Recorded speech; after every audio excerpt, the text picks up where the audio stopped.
नमस्कार साथियों, कैसे हो? अच्छे होंगे।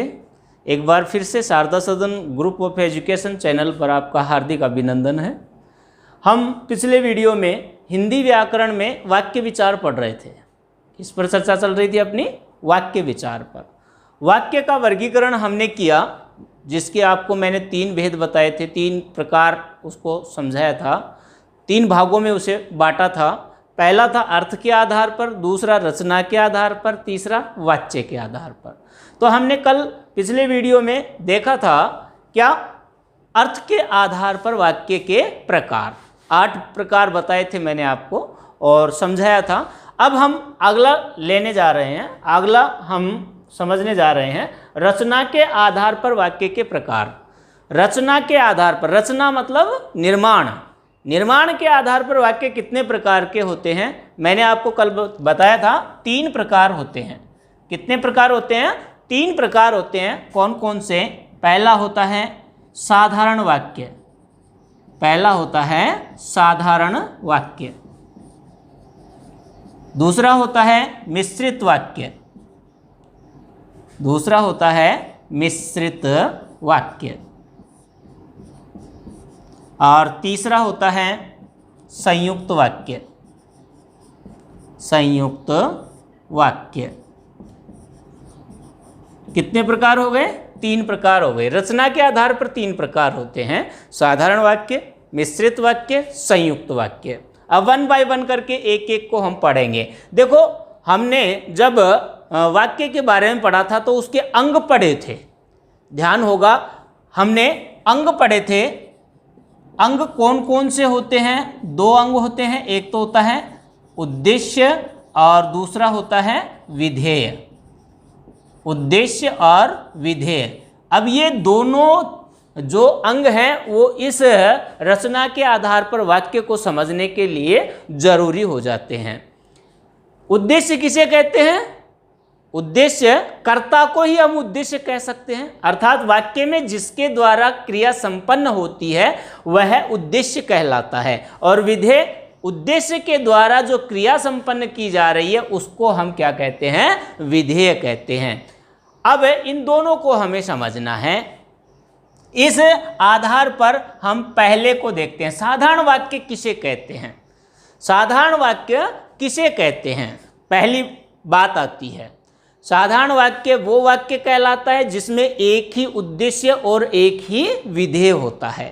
एक ही उद्देश्य और एक ही विधेय होता है, उसे हम साधारण वाक्य कहते हैं। सामान्य रूप से इस प्रकार से भी समझा जा सकता है कि जिस वाक्य का शाब्दिक अर्थ तुरंत समझ में आ जाए, यानी सामान्य से सामान्य शाब्दिक अर्थ उसमें निहित हो और श्रोता आसानी से उसका अर्थ समझ जाता है, तो वहां पर कौन सा वाक्य होता है? साधारण वाक्य होता है। इस बात का ध्यान रखें, साधारण वाक्य किसे कहते हैं? जिस वाक्य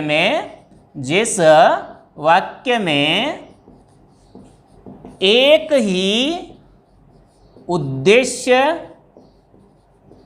तथा एक ही विधेय हो, विधेय हो, वह साधारण वाक्य कहलाता है, साधारण वाक्य कहलाता है। समझ में आया आपको? इसमें एक ही तो उद्देश्य होगा और एक ही विधेय होगा। अर्थ कौन सा होगा? शाब्दिक अर्थ होगा, यानी शब्दों का अर्थ, सामान्य अर्थ इस वाक्य में स्पष्ट झलकेगा, दिखेगा। यानी कहने का मतलब है कि श्रोता उस वाक्य को सुनते ही अर्थ ग्रहण कर लेता है, वह साधारण वाक्य है जिसमें क्या होगा? एक ही उद्देश्य होगा और एक ही विधेय होगा। फॉर एग्जाम्पल हम देखते हैं, जैसे वह आज विद्यालय नहीं आया है, वह आज विद्यालय नहीं आया है। अब देखिए, इसको हम कैसे पहचान करें कि कौन सा यहाँ वाक्य होगा, कौन सा प्रकार होगा, कौन सा भेद होगा? तो इस वाक्य में इसकी परिभाषा क्या कही जा रही है? जिस वाक्य में एक ही उद्देश्य तथा एक ही विधेय हो वह साधारण वाक्य कहलाता है। अब हमें यह खोजना है कि उद्देश्य कौन सा है और विधेय कौन सा है, क्या एक है या एक से अधिक हैं। देखो वाक्य को पुनः पढ़ते हैं। वह आज विद्यालय नहीं आया है। कौन नहीं आया है विद्यालय? वह नहीं आया। यानी जो वाक्य में क्रिया हो रही है किसके द्वारा की जा रही है? वह के द्वारा। तो ये क्या है? इसमें कर्ता है, ठीक है। और इसके द्वारा वाक्य में पूरा कार्य हो रहा है, यानी क्रिया संपन्न हो रही है। तो ये क्या कहलाएगा? उद्देश्य। इसे क्या कहेंगे? उद्देश्य कहेंगे, ठीक है। अब आज विद्यालय नहीं आया है, ये जो पूरा बच गया, क्या किया है उसने? विद्यालय नहीं आया। तो ये पूरा क्या हो गया?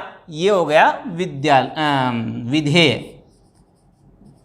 तो बताइए इसमें उद्देश्य कितने हैं? एक ही है, और एक ही इसमें क्या है? विधेय है। तो ये कौन सा उदाहरण, किसका उदाहरण होगा? ये साधारण वाक्य का उदाहरण होगा।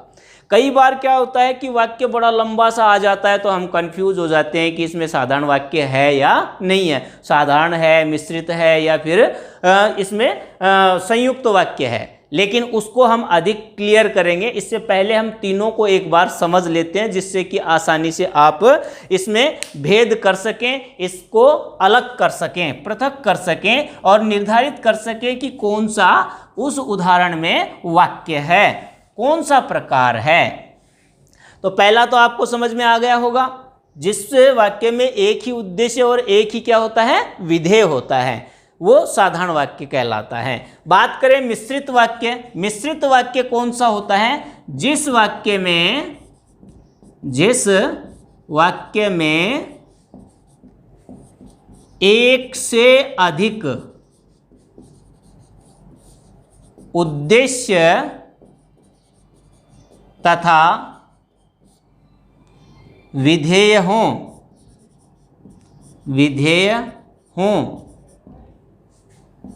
तथा जिसमें एक प्रधान उपवाक्य तथा एवं अन्य आश्रित उपवाक्य होते हैं। आश्रित उपवाक्य होते हैं, वह क्या कहलाता है? मिश्रित वाक्य कहलाता है। उसे हम क्या कहेंगे? मिश्रित उपवाक्य कहेंगे, मिश्रित वाक्य कहेंगे। कब? अब देखो इसमें पहले में तो हमने क्या देखा था? एक ही उद्देश्य और एक ही विधेय। लेकिन यहां पर क्या बता रहा है कि एक से अधिक उद्देश्य भी होंगे और विधेय भी होंगे। एक नहीं, एक से अधिक, 2 भी हो सकते हैं, 3 भी हो सकते हैं, 4 भी हो सकते हैं। और साथ में शर्त क्या जोड़ी है उन्होंने कि एक तो प्रधान उपवाक्य होगा। उपवाक्य का मतलब जानते हो? वाक्य से छोटा उपवाक्य। एक तो प्रधान होगा, यानी जिसको अलग कर दे तो वाक्य पूर्ण अर्थ नहीं दे, तो वो तो प्रधान हो गया। और बाकी जो भी उपवाक्य आएंगे वो सारे क्या होंगे? आश्रित होंगे। यानी आश्रित का मतलब है इस प्रधान पर डिपेंड करता है। अर्थ प्रकट करने के लिए किस पर डिपेंड होगा? प्रधान उपवाक्य पर डिपेंड होगा कि उस वाक्य का अर्थ निकलेगा कैसे, ठीक है। उसे हम आश्रित कहते हैं, यानी दूसरे पर आश्रित हो, दूसरे उपवाक्य पर आश्रित हो, वो उपवाक्य होंगे। तो वहां पर कौन सा होगा? मिश्रित वाक्य होगा। समझ में आ रहा है ना आपको? वहां कौन सा होगा? मिश्रित वाक्य होगा। फिर भी मान लीजिए हमें नहीं समझ में आया, तो क्या होगा कि वो यदि, तो, यथा तथा, यथा तथा, इसी प्रकार से कि, लेकिन, किंतु,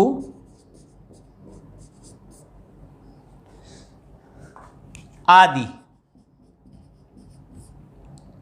शब्द होंगे। जिस वाक्य में जो जुड़ेंगे, उपवाक्य जुड़ेंगे ना, वो किससे जुड़े होंगे? यदि, तो, यथा, तथा, कि, लेकिन, किंतु आदि से जुड़े होंगे।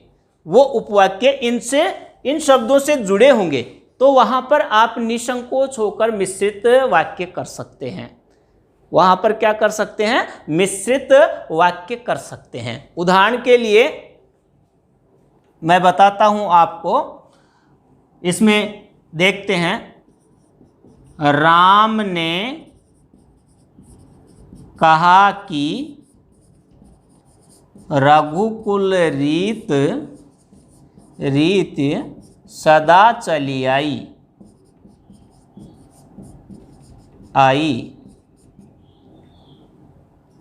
प्राण जाय पर वचन न जाई।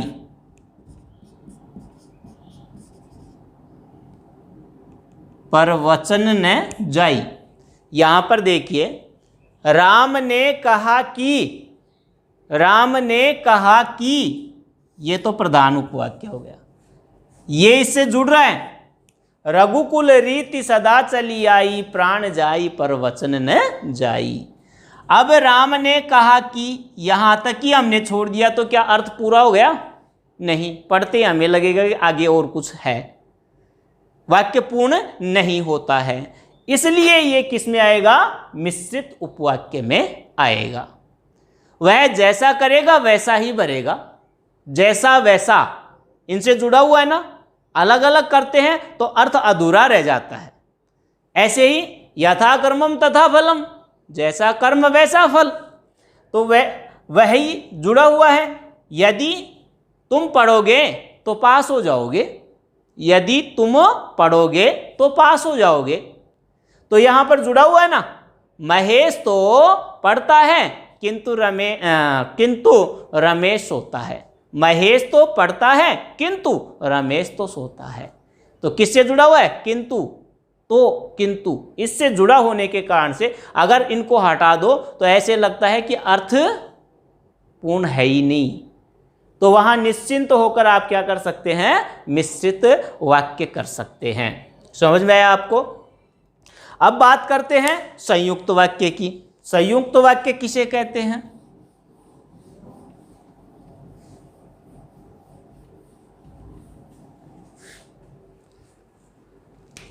इसमें और इसमें थोड़ा सा ही अंतर है।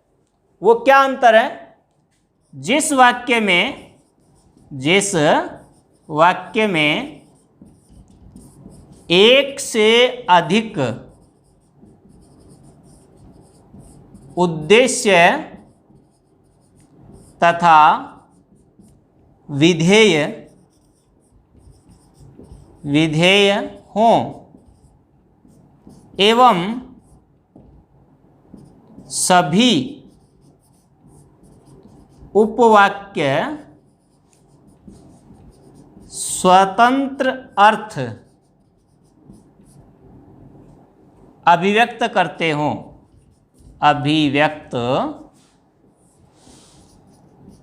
हों, तो वह संयुक्त वाक्य कहलाता है। संयुक्त वाक्य कहलाता है।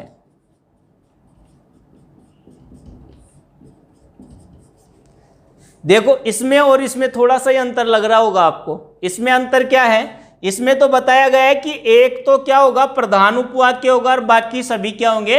आश्रित उपवाक्य होंगे। यानी कि ये एक दूसरे पर डिपेंड होते हैं, एक दूसरे पर निर्भर करते हैं। लेकिन यहां पर क्या बताया गया है? सभी उपवाक्य स्वतंत्र अर्थ अभिव्यक्त करते हैं। यानी उसको अलग कर दो ना तो भी कोई फर्क नहीं पड़ता है, अर्थ अपना पूर्ण ही व्यक्त करेंगे। और जोड़ दो तो भी कोई फर्क नहीं पड़ता है। लेकिन इसमें यदि हटा दो ना, अलग कर दो, तो अर्थ प्रतीति ही नहीं होती है, पूर्ण अर्थ ही अभिव्यक्त नहीं होता है। बस यही अंतर है और कोई विशेष अंतर नहीं है। और भी पहचान यदि हम देखें तो इस प्रकार से हम इसमें पहचान भी कर सकते हैं। इसमें जुड़े होंगे ये और, एवं, अथवा, या, इसी प्रकार से तथा, इनसे जुड़े होंगे आदि। इनसे वाक्य जो उपवाक्य हैं वो जुड़े मिलेंगे, तो वहां पर आप निसंकोच होकर कर सकते हैं संयुक्त वाक्य। उदाहरण के लिए देखें, एक उदाहरण यहां पर मैं आपको बताने जा रहा हूं। जैसे फॉर एग्जाम्पल, वह रोजाना पढ़ता है, रोजाना पढ़ता है, तथा सोहन उसकी मदद करता है।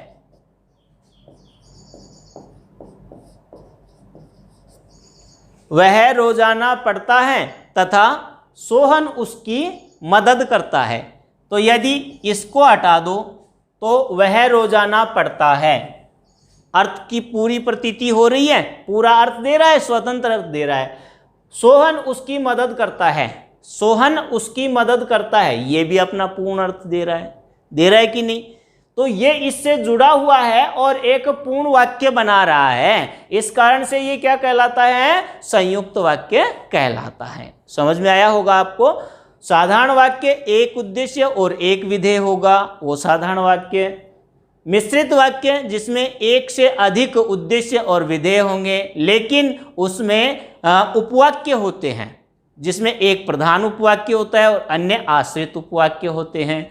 अलग अलग करने पर उसमें कोई अर्थ नहीं निकलता, यानी अर्थ अपूर्ण हो जाता है। और जब अर्थ पूर्ण होता है, यानी स्वतंत्र अर्थ उपवाक्य रखते हैं, तो वहां हो जाता है संयुक्त वाक्य। और जब एक दूसरे पर निर्भर होते हैं तो वहां हो जाता है मिश्रित वाक्य। समझ में आ गया होगा आपको? ये तीन प्रकार होते हैं रचना के आधार पर वाक्य। अब अगला देखते हैं हम।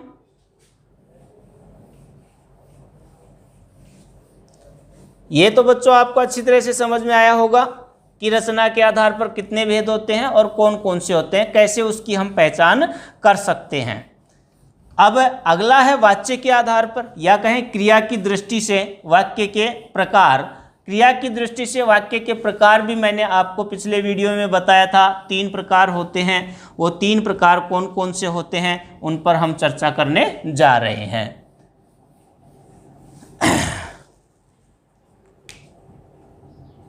तीसरा, वाच्य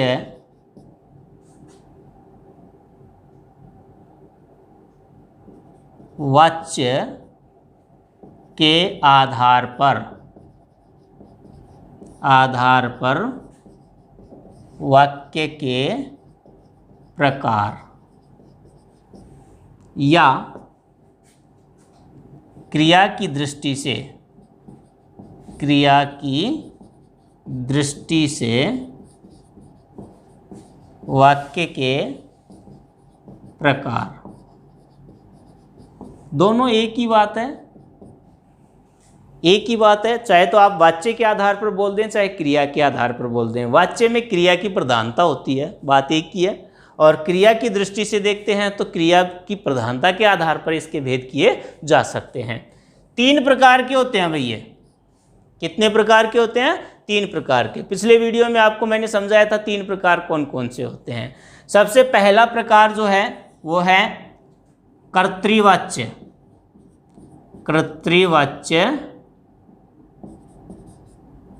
वाक्य। दूसरा होता है कर्मवाच्य वाक्य।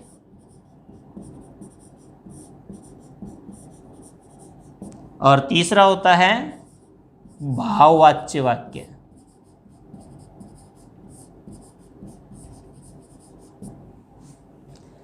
कर्तृवाच्य, देखो शुरू में ही इसमें क्या है? कर्तृ यानी कर्ता, इसमें है कर्म और इसमें है भाव, इनकी प्रधानता होती है। यानी कि कर्तृवाच्य वाक्य कहाँ होगा? जिसमें क्रिया किसके अनुसार आती है? कर्ता के अनुसार आती है। जिस वाक्य में क्रिया किसके अनुसार आती है? कर्ता के अनुसार आती है, तो वहां पर कर्तृवाच्य वाक्य होता है। जिस वाक्य में क्रिया कर्म के अनुसार आती है, जिस वाक्य में क्रिया किसके अनुसार? कर्म के अनुसार आती है, तो वहां पर कर्मवाच्य वाक्य होता है। कौन सा होता है? कर्मवाच्य। और जो क्रिया किसके आधार पर हो? भाव की प्रधानता के आधार पर प्रयोग की जाती है, वहां पर भाववाच्य होता है। यहां पर देखते हैं, जिस वाक्य में क्रिया का प्रयोग कर्ता के अनुसार हो,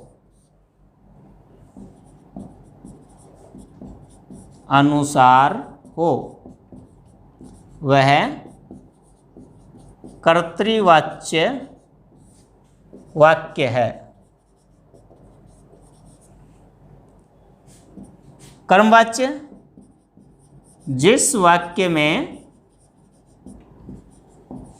क्रिया का प्रयोग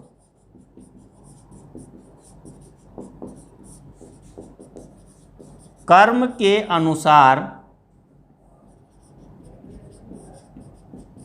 हो, वह कर्मवाच्य वाक्य है। और जिस वाक्य में क्रिया भावानुसार प्रयोग हो, वह भाववाच्य वाक्य होता है। तीनों को अलग अलग तरीके से समझ लीजिए। इसमें किसकी प्रधानता होती है? कर्ता की, इसमें कर्म की, इसमें भाव की। ठीक है। एक दूसरे को कई बार क्या है, क्वेश्चन आता है ना, ऐसे आता है कि कर्मवाच्य वाक्य दे दिया जाता है, कर्तृवाच्य में बदलिए। कर्तृवाच्य वाक्य दे रखा है, भाववाच्य में बदलिए। तो जब तक हम इसको समझ नहीं पाएंगे तब तक हम बदल नहीं सकते।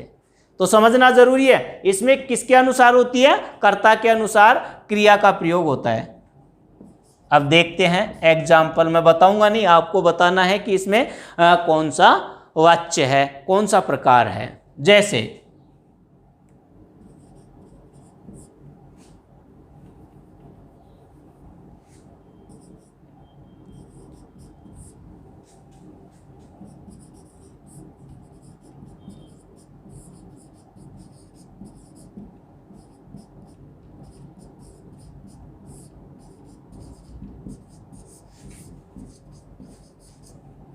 रमा विद्यालय में गणित पढ़ती है। रमा विद्यालय में गणित पढ़ती है। ध्यान दीजिए, यहां क्रिया क्या आ रहा है? आ रही है पढ़ना, पढ़ती है। कौन पढ़ती है? रमा। तो ये रमा तो क्या है? यहां करता है ना, और यहां क्रिया क्या है? पढ़ना। अब देखिए, रमा स्त्रीलिंग है या पुल्लिंग है? रमा स्त्रीलिंग है, तो क्रिया कौन सी आई है? पढ़ती, स्त्रीलिंग है ना। रमा एक वचन है, एक वचन है कि नहीं? या क्रिया भी देखिए कौन सी है? पढ़ती है, एक वचन ही है।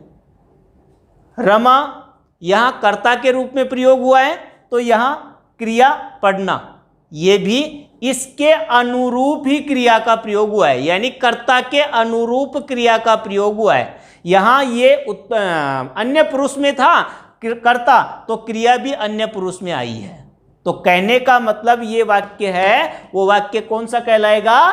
कर्तृवाच्य वाक्य कहलाएगा। कौन सा वाक्य कहलाएगा? कर्तृवाच्य वाक्य कहलाएगा। इसी प्रकार से मैं लिखूं, रमा के द्वारा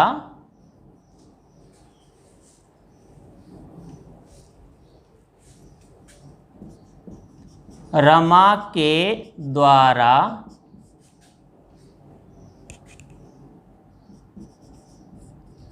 विद्यालय में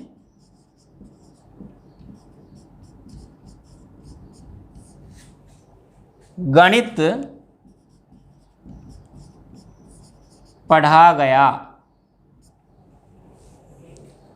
रमा के द्वारा विद्यालय में गणित पढ़ा गया। अब देखिए, यहां कर्ता रमा,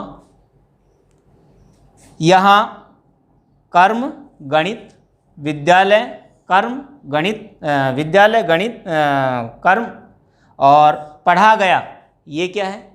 ये क्रिया है, ये कर्ता है, और ये क्या है? कर्म है, और ये भी कर्म है। दो कर्म आए इसमें, द्विकर्मक वाक्य है, द्विकर्मक क्रिया है। आपने क्रिया पढ़ी थी ना, उस समय बताया था मैंने आपको। तो यहां पर देखिए, पढ़ा गया, भाई इसके अनुसार ये तो रमा तो स्त्रीलिंग था, तो क्रिया भी स्त्रीलिंग आनी चाहिए थी, तब कौन सा हो जाता? कर्तृवाच्य। लेकिन यहां पर तो क्रिया तो पुल्लिंग में आ रही है। अब ये देखिए कि गणित विषय है, गणित पुल्लिंग है या स्त्रीलिंग है? गणित विषय अकारांत है, पुल्लिंग होता है, तो इसके अनुसार प्रयोग किया गया है। कर्म के अनुसार क्रिया का प्रयोग आया है, इसलिए हम क्या कहेंगे? ये कर्मवाच्य वाक्य है। इसी को बदला है ना मैंने। अब इसी को हम चेंज कर लेते हैं, इसी वाक्य को, रमा के द्वारा विद्यालय में गणित नहीं पढ़ा जाता, पढ़ा जा सकता है। रमा के द्वारा विद्यालय में गणित नहीं पढ़ा जा सकता है। अब देखिए, भाव आ गया ना, मुझसे चला नहीं जा सकता, मुझसे दौड़ा नहीं जा सकता, मुझसे पढ़ा नहीं जा सकता, तो यहां भाव आ रहा है ना, तो भाव के अनुसार क्रिया का प्रयोग हो रहा है, तो वो कौन सी हो जाएगी? कौन सा हो जाएगा वाक्य? भाववाच्य वाक्य हो जाएगा। कौन सा वाच्य कहलाएगा? भाववाच्य वाक्य कहलाएगा। एक से ही हमने तीन बना लिए, तीनों के उदाहरण बना लिए। इसी प्रकार से आपको बदलना पड़ता है। प्रश्न आ गया, रमा विद्यालय में गणित पढ़ती है, इस वाक्य का भाववाच्य बनाइए। पहले तो आपको यह खोजना है कि ये कौन सा वाक्य है, कौन सा वाक्य है, और उसके बाद में उसका हमें भाववाच्य बनाना है। तो भाववाच्य कैसे बन जाएगा? ये ऐसे बन जाएगा। मान लीजिए आपके पास आ गया, रमा के द्वारा विद्यालय में गणित नहीं पढ़ा जा सकता, इस वाक्य का आप कर्मवाच्य बनाइए। तो पहले तो ये खोजो कि ये वाक्य है कौन सा, तो कौन सा वाक्य है? भाववाच्य वाक्य है। अब बनाना क्या है? कर्मवाच्य वाक्य बनाना है। तो इसको कर्मवाच्य में इस प्रकार से बदल देंगे, रमा के द्वारा विद्यालय में गणित पढ़ा गया, बदल दिया। कोई दिक्कत आ रही है? पहचान कर सकते हैं आसानी से? चलो ठीक है। अब मैं कुछ उदाहरण देता हूं आपको, जिससे कि आप अच्छी तरह से इसको पकड़ कर सकें।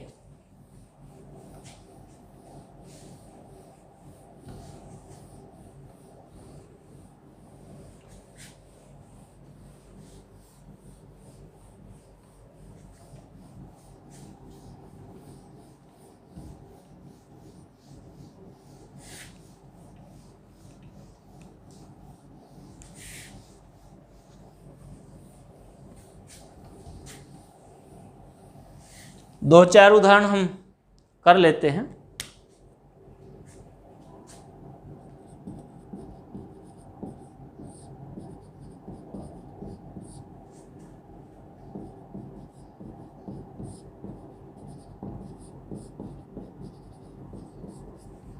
उसके द्वारा गीता पढ़ी गई, सोचो कौन सा वाक्य होगा? उसके द्वारा गीता पढ़ी गई। आ रहा है ध्यान में कौन सा वाक्य है? गीता, यहां पर क्या है? कर्म है ना, और ये क्या है? क्रिया है, और ये क्या है? कर्ता है। क्रिया कौन सी आई है? स्त्रीलिंग आई है, तो यहां स्त्रीलिंग क्या है? गीता। गीता स्त्रीलिंग है ना, गीता पुस्तक। तो यहां पर कौन सा प्रधानता किसकी आ रही है? कर्म की प्रधानता आ रही है। कर्म की प्रधानता आने के कारण से ये कौन सा होगा? कर्मवाच्य वाक्य होगा। कौन सा वाक्य होगा? कर्मवाच्य वाक्य होगा। इसी प्रकार से उसने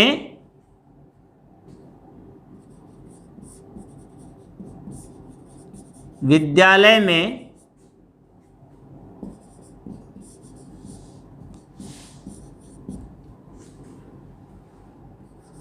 शरारत करना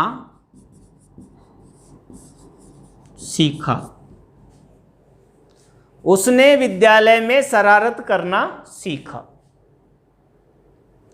यहां पर उसने सीखा विद्यालय में, ये कर्ता है, ये क्रिया है, ये कर्म है। तो खोज करो, देखे कौन सा वाक्य होगा। कुछ कर सकते हो? उसने कर्ता कारक आ रहा है ना, क्या करना सीखा? शरारत करना सीखा। शरारत तो स्त्रीलिंग में आ जाती है, लेकिन यहां पर सीखा क्रिया जो आ रही है वो कौन सी है? पुल्लिंग है। तो यहां पर कर्ता भी पुल्लिंग है, ये एक वचन है, और यहां क्रिया भी एक वचन आई है। इसका मतलब ये कौन सा वाक्य है? ये है कर्तृवाच्य वाक्य। कौन सा वाक्य है? कर्तृवाच्य वाक्य है।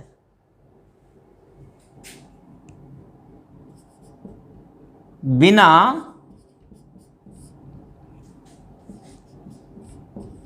मोटरसाइकिल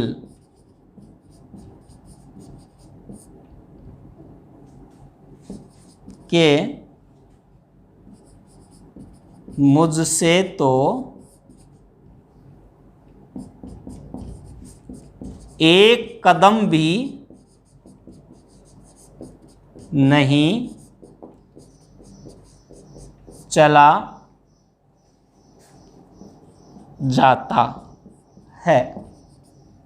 बिना मोटरसाइकिल के मुझसे तो एक कदम भी नहीं चला जाता है। बताओ कौन सा वाक्य होगा? खोज करके देखो, देखें। बिना मोटरसाइकिल के मुझसे, क्रिया कौन सी आ रही है? करता है मुझसे। एक कदम भी नहीं चला जाता, तो चलने का यहां भाव आ रहा है, चलने का भाव आ रहा है, तो भाव की प्रधानता है। प्रधानता होने के कारण वाक्य कौन सा होगा?